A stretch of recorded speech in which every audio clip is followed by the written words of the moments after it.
बांग्लादेश विरुद्ध ऐतिहासिक विजय को नहीं जय शाह बड़ बयान।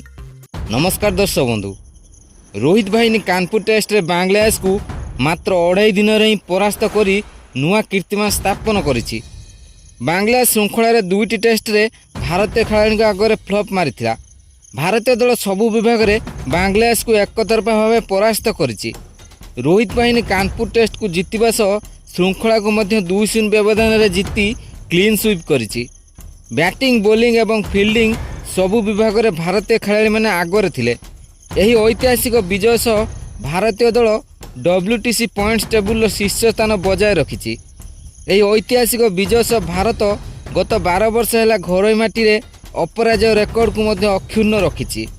तेबे यही ऐतिहासिक विजय पर BCCI सचिव जय शाह भारतीय दलर सबु खेलाड़ी और कोच गौतम गंभीर को धन्यवाद देवा सह भारतीय दल को नहीं एक बहुत बड़ बयान देइछंती।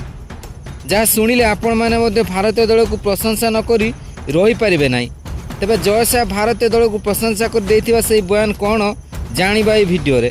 किंतु यह पूर्व जदि आपण भारतीय दलर जने सच्चा प्रशंसक ताहले दयाकर वीडियो को लाइक कर दियंतु एवं रोहित शर्मा एवं जयसवाल को मध्यरु आपण काहाकू सबुठु खतरनाक टेस्ट ओपनर भावे बोली भाबुचंती निजर मूल्यवान मतामत दयाकरी कमेंट कर जणातु। तेबे आसंतु जानिबा संपूर्ण खबर। दर्शक बंधु, कानपुर टेस्ट रे भारतीय दल पई एही विजय एक अप्रत्याशित स्थिति आसीथिला, जेउठारे खराब पाणीपाग एवं आउटफील्ड खराब जोगु द्वितीय दिन एवं तृतीय दिन खेल संपूर्ण धोई जाइतिला। अवश्य 2 दिन खेल बाकी थिबा कारणरू भारतीय दलर पड़िया रे एक अलग प्रकार रूप देखा मिलता। रोहित शर्मा एवं भारतीय दलर अन्य बैट्समैन माने धुआंधार बैटिंग प्रदर्शन करथिले एवं ड्र आड़ को जीवा भली लागुथिबा मैच रो मुह को विजय आड़ को मोड़ी देथिले। एही विजय सह भारत टेस्ट चैंपियनशिप रो फाइनल ले जागा बनाइबार आशा को अधिक मजबूत करिछि। एही ऐतिहासिक विजय रे भारतीय दल पई जय शाह एक्स रे एक खास पोस्ट करी निजर बयान देई कहिथिले। से लेखिथिले, भारतीय दल चमत्कार प्रदर्शन करबा सह 2-0 व्यवधान ले श्रृंखला जीति निज नाम रे करि नेतिला।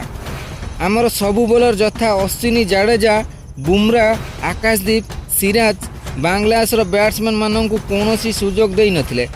मैच रे भल प्रदर्शन करने आरंभर आमर बैट्समैन मानक मानसिकता एवं आक्रामकता टेस्ट मैच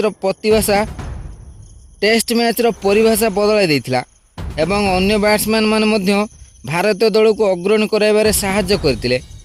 एही दृष्टिकोण एही कथार प्रतिच्छबि अटे कि अधिनायक रोहित शर्मा एवं कोच गौतम गंभीर को नेतृत्व में आम दल भविष्य आहरी अधिक भल प्रदर्शन करिबो। बांग्लादेश विरुद्ध रे भारतीय दल क्लीन स्वीप करिछि। विश्व टेस्ट चैंपियनशिप रे भारत 1 नंबर स्थान बजाय रखिछि एवं भारतीय दलर स्थिति आहरी मजबूत हो जाइछि। भारत गत 12 वर्ष हेबो घरोई माटी टेस्ट श्रृंखला हारी नाही एवं यह भारतर लगातार 18तम श्रृंखला विजय अटे। तेबे दर्शक बंधु, आपणक मतरे भारत कौन एथर WTC फाइनल को उन्नीत हो पारिबो एवं WTC फाइनल ले कौन भारतीय दल विजय हो पारिबो? निजर मूल्यवान मतामत दयाकरी कमेंट कर जणातु।